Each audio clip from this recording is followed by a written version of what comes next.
우리는 매일 눈을 뜨면 이 땅의 많은 문제들을 접하게 됩니다. 특별히 요즘같이 정치적인 문제에 온 국민의 관심이 집중된 때는 없는 것 같습니다. 그런데 왜 하나님께서 이 시대에 이 문제들을 특별히 저와 여러분에게 이 한국 교회에 이렇게 긴 시간 동안 노출시키시는 것일까요? 왜 이 많은 문제들을 우리로 하여금 고민하게 하고 또 생각하게 하시는 것일까요? 하나님께서는 이런 많은 소식들을 들려주시면서 우리에게 어떤 것을 기대하시겠습니까? 오늘 본문에 나오는 아브라함의 담대한 기도와 하나님의 응답은 거기에 대한 대답을 주고 있습니다. 그것은 하나님의 긍휼과 정의의 마음으로 문제 많은 이 세상을 품고 기도하라는 것입니다. 오늘 본문을 통해서 우리가 첫 번째로 살펴볼 것은 하나님께서는 우리와 이 세상의 문제를 상의하시기를 원하신다는 것입니다. 16절 17절에 보면 하나님께서는 아브라함에게 융숭한 대접을 받으시고는 천사들과 함께 소돔성으로 향하십니다. 그러면서 전송하는 아브라함의 귀에 일부러 들으라는 듯이 천사들에게 다음과 같이 말씀하십니다. 17절 말씀입니다. 내가 하려는 것을 아브라함에게 숨기겠느냐? 의도적으로 하나님께서 이 말씀을 하시는 것이죠. 하나님께서 하시려는 것 중에 지금 바로 하시려는 것 중에 하나가 뭐냐 하면 20절 21절에 나오듯이 소돔과 고모라성을 심판하시려고 하시는 것입니다. 소돔과 고모라의 부르짖는 소리가 하늘에까지 상달되었기 때문입니다. 어떤 부르짖는 소리겠습니까? 소돔과 고모라 성에서 일어나는 온갖 죄악 때문에 그 죄악 때문에 고통당하는 사람들의 소리가 하늘로 향하고 있었던 것입니다. 하나님께서는 그 고통당하는 소리가 사실인지, 그래서 소돔과 고모라 성이 얼마나 죄악이 가득한 것인지 마치 그것을 보시기 위해서 가시려는 것처럼 말씀하십니다. 이것은 하나님께서 정말 얼마나 죄가 많은지 모르셔서 그런 표현을 하시는 것이 아닙니다. 아브라함 앞에서 하나님이 얼마나 정확하게 소돔과 고모라를 심판하실 것인지를 확실하게 말씀하시고자 그렇게 말씀하시는 것입니다. 13장 13절에 보면 이미 롯이 소돔 지역을 선택할 때에 여호와 앞에 악하며 큰 죄인이었다, 이렇게 소돔에 대해서 평가를 하고 있습니다. 소돔과 고모라의 죄악이 얼마나 심각했는지는 19장에 보면 잘 나옵니다. 천사들이 남자들의 모습으로 소돔성에 갔을 때 소돔성의 남자들은 이들을 성폭행을 하려고 했습니다. 동성애와 폭력을 동시에 행하려고 하는 참으로 악한 성이었습니다. 이처럼 소돔과 고모라 성이 악하다는 사실은 소돔성 근처에 살고 있었던 유목민 아브라함은 너무나도 잘 알고 있었을 것입니다. 아브라함은 조카 롯과 그의 가족들 때문이라도 이 소돔성에 대해서 많은 관심을 가지고 있었을 것입니다. 그런 아브라함에게 하나님께서 소돔성을 멸하시려고 한다 하는 그 의도를 왜 굳이 알리셔야만 했을까요? 22절에 보시면 두 천사는 먼저 소돔성으로 떠났는데 사람의 모습을 하고 나타나신 그 하나님께서는 그 하나님 앞에 아브라함은 그대로 서 있었다, 이렇게 표현이 되어 있습니다. 그런데 히브리어 본문 각주에 보면은 우리 번역에는 아브라함이 여호와 앞에서 그대로 서 있었다 이렇게 되어 있었지만 사실은 여호와께서 아브라함 앞에 그대로 서 계셨다, 이렇게 표현이 되어 있습니다. 사실은 이게 더 자연스럽습니다. 두 천사는 떠나고 여호와께서는 아브라함 옆에 그대로 서 있었다. 이렇게 표현하는 것이 자연스럽습니다.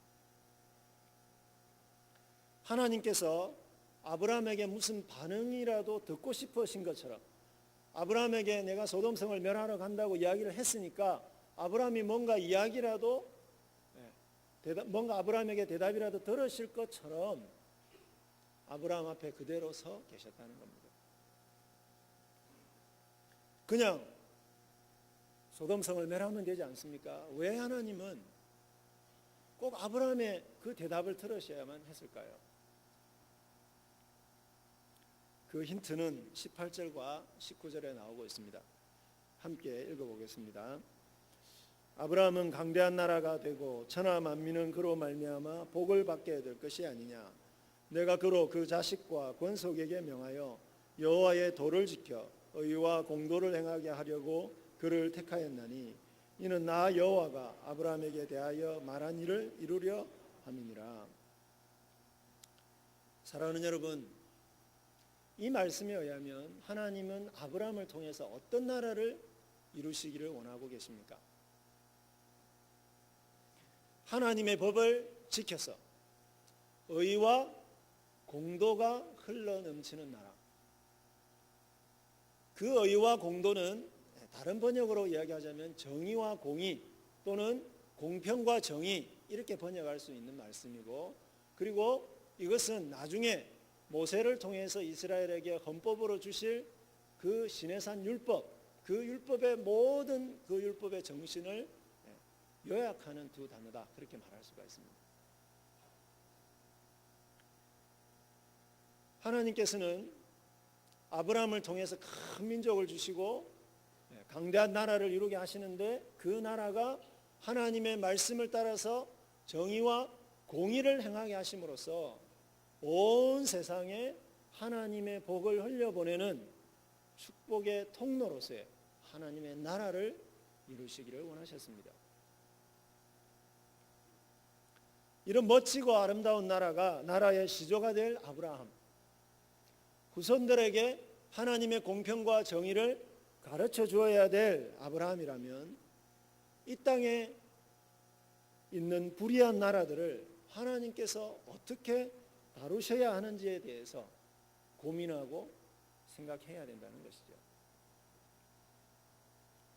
그래서 하나님은 일종의 교육적인 차원에서 실제로 또 아브라함과 의논하시고 싶으셔서 소돔성의 멸망의 의도를 미리 아브라함에게 말씀해 주고 계시는 것입니다. 사랑하는 성도 여러분, 하나님께서 예수 그리스도의 공로로 우리를 의롭다 하시고 우리를 하나님의 자녀로 삼아 주셨습니다. 그런데 그 목적은 그냥 내 한 몸 죽어서 천국 가기 위한 것은 아닙니다. 하나님이 예수님을 통해서 우리를 의로운 하나님의 형상으로 회복시켜 주신 것은 하나님과 더불어 이 세상을 의롭게 다스리기 위해서입니다. 우리를 의롭게 하셔서 이 세상을 의로운 세상으로 만드시기 위함입니다. 하나님은 먼저 우리를 공평과 정의의 사람들로 회복시켜 주십니다. 그리고 공평과 정의를 행하는 우리를 통해서 이 세상이 하나님의 복을 누리게 하시고 이 세상도 정의와 공평의 세상이 되게 하시는 것, 그것이 하나님이 우리를 구원하신 목적입니다.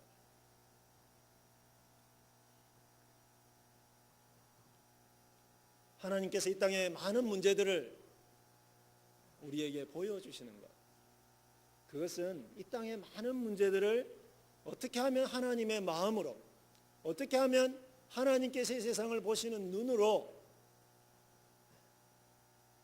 바라볼 수 있을까? 우리로 하여금 고민하시게 하는, 어떻게 하면 하나님의 통치가 이 땅에 이루어질 수 있을까를 고민하게 하시는 그런 하나님의 문제 제기라고도 볼 수 있습니다. 이 땅에, 이 한국 땅에 일어나는 수많은 이 정의의 문제들을 한국 교회로 하여금 계속해서 접하게 하시는 이유는 하나님의 마음으로, 하나님의 정의의 관점으로 우리로 하여금 우리 자신을 바라보게 하시고, 한국 사회를 바라보게 하시고, 한국 교회를 바라보게 하시려는 하나님의 뜻이 있으신 것입니다. 한국 사회에 대해서 한국 교회와 저와 여러분들과 의논하시기를 원하시는 그런 하나님의 뜻인 것입니다. 우리는 그만큼 중요한 존재들입니다.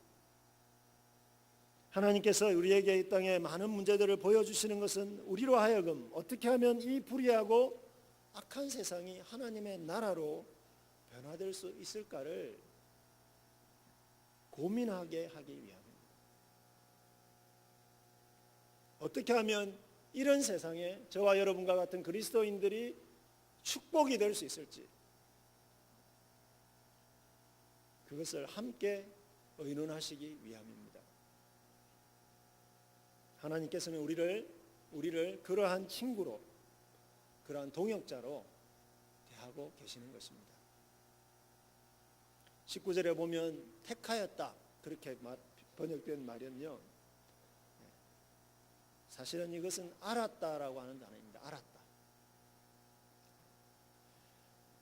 친구처럼 친밀한 관계를 맺으셨다는 것입니다. 아브라함을 부르셔서 친구처럼 교제하시면서 이 세상에 대한 하나님의 계획과 마음을 보여주시고 의논해 오셨다 하는 것입니다. 그래서 이사야서 41장 8절에 보면 나의 벗 아브라함, 나의 벗 아브라함 그렇게 부르고 있습니다. 아브라함처럼 저와 여러분도 하나님의 절친입니다. 하나님의 베스트 프렌드입니다. 그래서 온 세상을 향한 하나님의 뜻을 하나님께서는 우리에게도 말씀해 주시고 또 우리의 반응을 듣고 싶어 하시고 하나님과의 친밀한 교제를 통해서 우리를 의인들로 의로운 사람으로 만들어 가시고 하나님과 우리와의 친밀한 교제를 통해서 우리를 통해서 이 세상을 의롭게 변화시켜 가시는 것입니다. 죄 많은 세상에서 이기심과 탐욕에 노예로 죽을 수밖에 없었던 우리들을 구원하셔서 이 세상의 정의와 평화에 대해서 함께 의논하는 대상으로 삼으신 하나님을 찬양합니다. 우리 사랑의 교회 갱신위원회에서 지금까지 교회의 문제를 안고 많이 울부짖으시고 기도하시면서 또 많은 노력을 하고 계십니다. 많은 고통과 모함과 핍박과 그리고 외로움도 당하고 계십니다. 왜 하나님께서 여러분들에게 이 문제를 알게 하셨고 왜 이 문제를 맡게 하셨을까요? 왜 여러분께서 이 문제를 지금 맡아서 고군분투하고 계시는 것일까요? 잘은 모르지만 한국 교회를 향한 하나님의 마음을 알게 하시기에 함이 아닐까 생각합니다. 한국 교회에 대해서 어떻게 생각하니? 어떻게 했으면 좋겠니? 하나님께서 물어보고 싶으셨어요. 한국 교회의 여러 가지 문제들을 보여주시고 불의하고 악하고 세상과 타협하고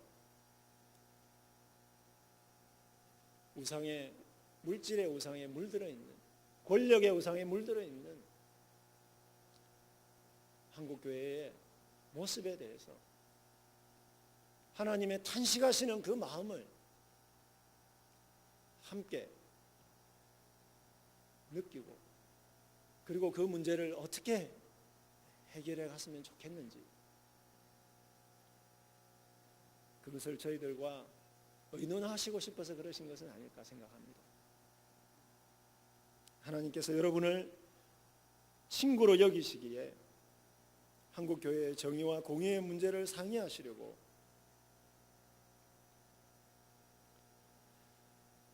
그 과정을 통해서 한국교회를 향한 하나님의 마음을 느끼도록, 그 과정을 통해서 한국교회를 향한 하나님의 긍휼과 하나님의 정의의 관점을 우리로 하여금 깨닫게 하시기 위함이 아닐까, 그렇게 생각합니다. 여러분들의 고민과 여러분의 고통과 기도 가운데에 하나님의 이러한 위로하심이 함께하기를 간절히 기도합니다. 그러면 하나님께서 우리와 이 세상의 문제를 의논하시기를 원하실 때에 우리는 어떻게 해야 됩니까? 하나님께서 이 세상의 문제들을 보여주실 때 우리도 아브라함처럼 하나님의 긍휼과 정의를 간청하는 것입니다. 그것이 오늘 본문이 가르쳐주는 두 번째 교훈입니다. 소돔과 고모라에 대한 하나님의 무서운 심판의 계획을 들은 아브라함의 반응은 어떻습니까? 소돔과 고모라는 정말 죄가 많은 도시입니다. 하나님 빨리 멸망시켜야 됩니다. 그렇게 기도하지 않았습니다. 혹은 하나님이 온 세상의 주인이시니까 하나님 알아서 하십시오, 그렇게 기도하지도 않았습니다. 인간적으로 저는 악한 성은 빨리 멸망했으면 좋겠다고 아마 아브라함도 여러 번 생각했을 수도 있습니다.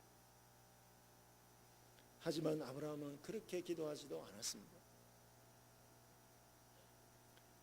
왜냐하면 아브라함은 세상의 복의 근원이 되어야 될 사람으로서 하나님의 의를 나타내야 할 막중한 책임이 있는 사람으로서 굉장히 신중하게 이 문제를 하나님이 물어오셨으니까 이 문제에 대해서 굉장히 신중하게 대답을 해야 하는 것입니다. 하나님의 의로우심과 자비하심에 호소하면서 소돔성의 멸망을 막기 위해서 사실은 필사적으로 하나님과 씨름을 하고 있습니다. 23절을 보십시오. 아브라함은 하나님께로 가까이 다가가서 진정 어린 자세로 하나님께 이렇게 기도합니다. 우리 번역에는 없는데 진정이라고 하는 단어가 들어있습니다. 진정 주님께서 의인을 악인과 함께 멸하려 하시나이까. 여기서 멸하다라고 하는 단어는 쓸어버리다는 뜻입니다. 쓸어버리다. 24절에서는 또 이렇게 말합니다. 만약에 그 성중에 50명의 의인이 있다면 그들을 위해서라도 그 성을 용서하지 않으시겠습니까? 굉장히 담대한 기도입니다. 더 담대한, 더 직선적인 돌직구는 25절에 나옵니다. 같이 한번 읽어보겠습니다. 주께서 이같이 하사 의인을 악인과 함께 죽이심은 부당하오며 의인과 악인을 같이 하심도 부당하십니다. 세상을 심판하시는 이가 정의를 행하실 것이 아니니까. 여러분, 하나님에 대해서 하나님 부당합니다, 이렇게 행하다니요, 하나님이 말도 안 됩니다, 지금 그렇게 두 번씩이나 강조해서 이야기를 하고 있는 겁니다. 어떻게 의인과 악인을 함께 멸하려고 하십니까? 세상을 심판하시는 하나님께서 정의를 행하셔야 되는 거 아닙니까?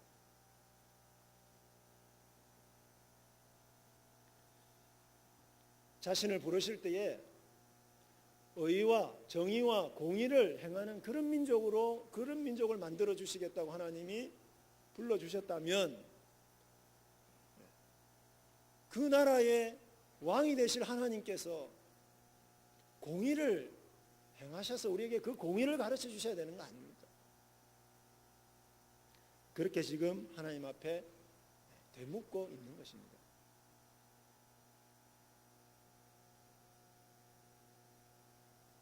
물론 아브라함이 불경스럽게 하나님께 대드는 것은 아닙니다. 이런 표현은 그만큼 아브라함의 마음이 간절하다는 것입니다. 하나님의 명예가 결코 더럽혀져서는 안 된다는 것입니다. 하나님께서 이 세상을 다스리는 일에 있어서 조금의 흠이라도 있어서는 안 되지 않겠습니까? 하는 그런 요청입니다. 사랑하는 여러분, 아브라함은요, 하나님과 지금까지 교제해 오면서 얼마나 하나님이 정의로우신지를 사실은 다 몸소 겪었습니다. 그러면서도 하나님이 얼마나 긍휼이 풍성하신가 하는 것을 자신을 수차례 용서하시는 것을 통해서 경험을 했습니다.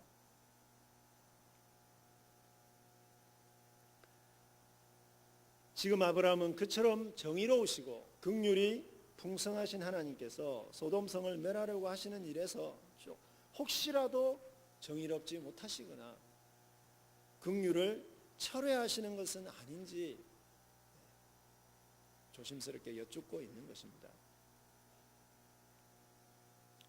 사실 우리가 이 기도를 그냥 액면대로 보면 하나님 정의를 행하여 주십시오, 그렇게 기도하고 있는 것 같습니다. 악인과 의인을 동시에 죽이면 안 되지 않습니까? 그것은 하나님의 정의가 아니지 않습니까? 그냥 문자적으로 보면 아브라함이 정의만을 구하고 있는 것 같습니다. 그러나 사실은 아브라함은 정의를 구하면서 하나님의 긍휼을 요청하고 있습니다. 어떻게 알 수 있습니까? 50명부터 시작을 해서요, 45명, 40명, 30명, 20명, 10명까지 의인의 숫자를 줄여갑니다. 그런데 여러분, 소돔과 고모라에 그냥 한 100명 정도 살았다, 그렇게 말할 수 없습니다. 최소한 수천 명은 살았을 것입니다. 그런데 수천 명 중에 제일 큰 숫자로 이야기하는 의인의 숫자가 50명입니다. 50명. 아브라함은 그 상황을 다 알고 있으니까요. 여러분, 수천 명 중에 50명 의인이 있는데 그 의인을 보시고 소돔성 멸망시키지 말아 주십시오, 이렇게 기도하는 것은요, 우리가 인간적으로 봤을 때 정의가 아니죠.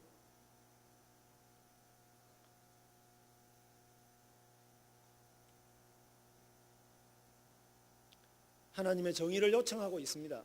맞습니다. 정의를 요청하는 것입니다. 의인과 악인이 함께 죽는 것, 그것은 하나님의 정의가 아닙니다.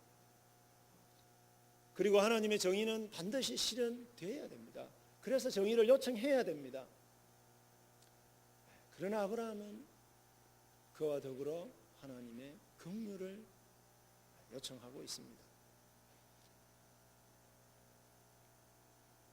아브라함은 비록 소돔과 고모라가 매우 악하다는 것을 누구보다 잘 알고 있었지만 하나님께서 룻과 같은 의인들을 보셔서라도 용서해 주기를 간청하고 있는 것입니다.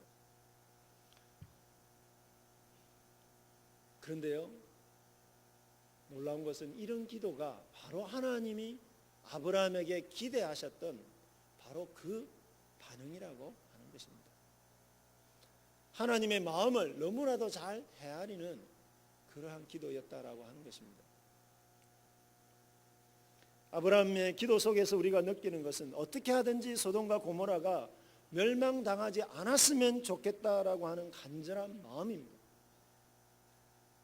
그 성의 백성들에 대한 안타까움입니다. 이 마음이 사실은 하나님의 마음입니다. 하나님은 정말 소돔과 고모라가 멸망당하기를 원치 않으십니다. 의로운 사람 10명만 있어도 그 성 전체를 멸하지 않겠다, 이렇게 대답을 하고 계십니다. 사랑하는 여러분, 심판은 그냥 인과응보 그 법칙에 따라서 기계적으로 일어나는 것이 아닙니다. 의인 10명만 있어도 유보하고 싶으신 것이 하나님의 심판입니다. 왜냐하면 그래야 회복될 가능성이 있기 때문입니다. 그래서 하나님은 아브라함이 기도하자마자 어떻게 반응하십니까? 무려 6번이나 기도하자마자 바로 그래 50명 있으면 내가 멸망시키지 않겠다. 45명 있으면 내가 쓸어버리지 않겠다. 내가 용서하겠다. 내가 너의 기도한 대로 그리 하겠다. 6번이나 즉각적으로 하나님이 말씀해 주고 계십니다. 이것이 바로 하나님의 마음입니다.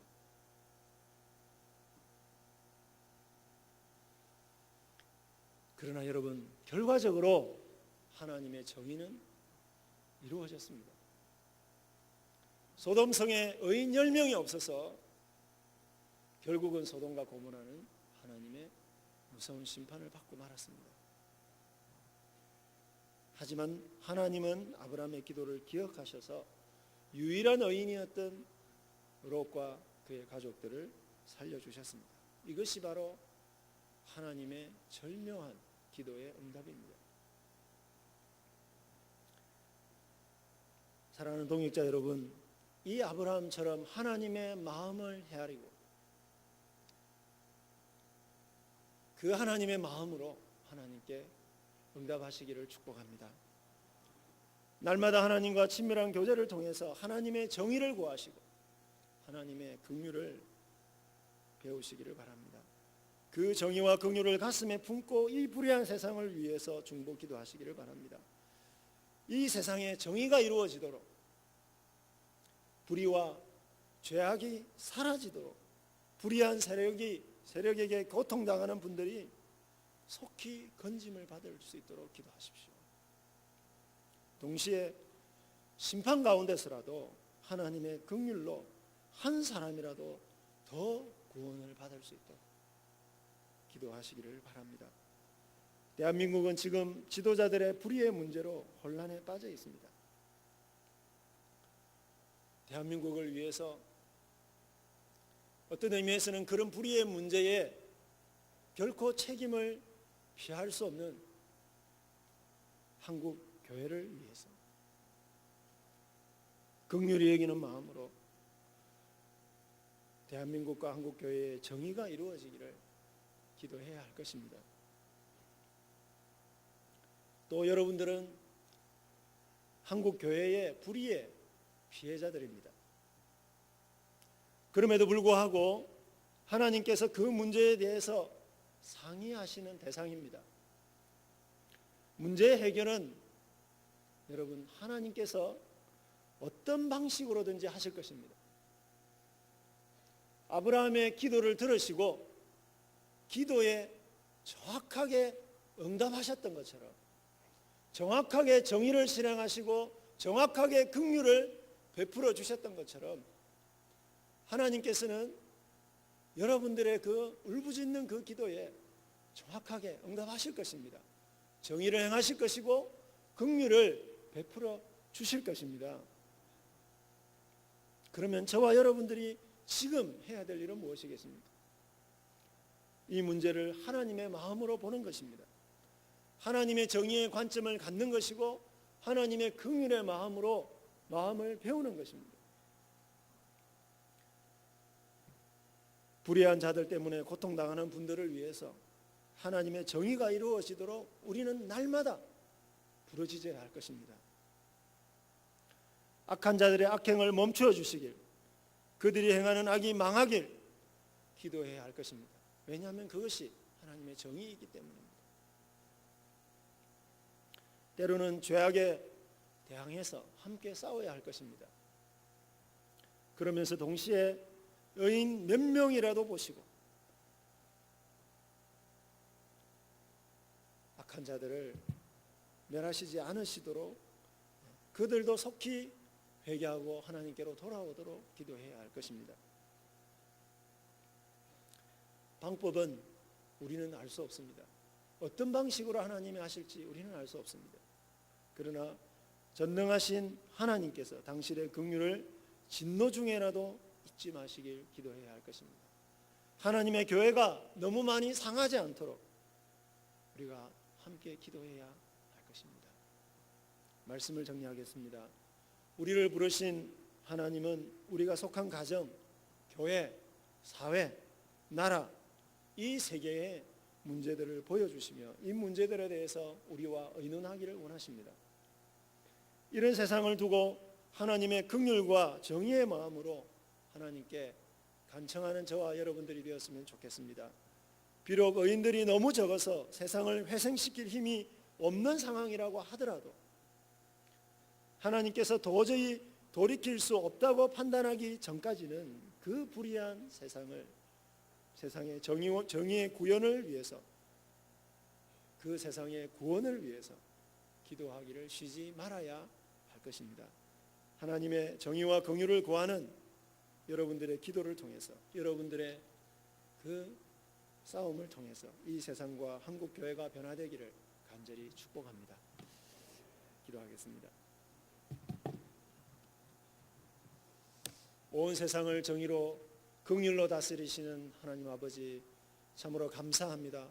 우리를 하나님의 자녀, 하나님의 동역자, 하나님의 친구로 삼아주셔서 하나님 이 세상을 통치하시는 그 일들에, 의롭게 통치하시는 그 일들에 사용하여 주셔서 참으로 감사합니다.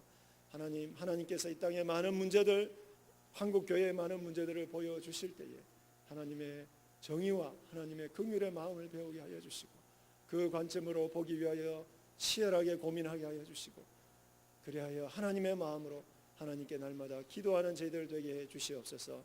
저희들의 기도와 저희들의 헌신과 저희들의 수고로 말미암아 한국 교회가 새로워지게 하여 주시고 이 땅에 정의가 실행되게 하시며 한 사람이라도 더 하나님께로 돌아와 회개하는 역사가 일어날 수 있도록 은총을 베풀어 주시옵소서. 하나님, 여러 가지 문제로 고통당하는 사랑하는 형제자매들을 특별히 기억하여 주시고 아버지, 그들을 압제하고 또 그들을 모함하는 그런 악한 세력들이 물러나게 하여 주시고 그들의 악한 행위들이 하나님 망할 수 있도록 도와주시고, 그러나 하나님께서 교회가 많이 상하지 않도록 특별히 진노 중이라도 긍휼을 베풀어 주시옵소서. 예수 그리스도의 이름으로 기도하옵나이다. 아멘.